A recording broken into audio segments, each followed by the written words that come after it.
Microsoft has announced they are in the making of rewriting TypeScript in Go and not in Rust.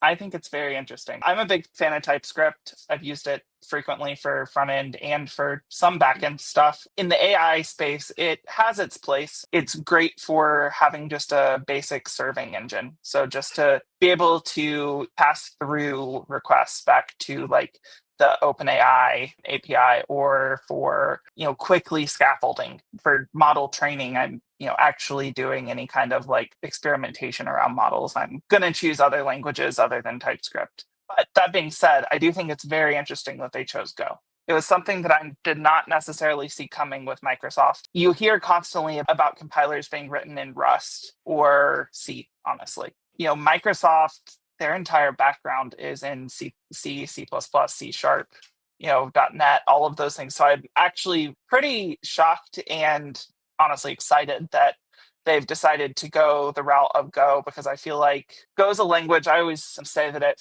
it really feels like the best of like C++, Java, Python, and TypeScript all in one. So I feel like it's a language that has a lot of power and has the ability to do more than we typically do with it. So I think it's exciting to see a large compiler for one of the mainstream languages be rewritten in something like Go.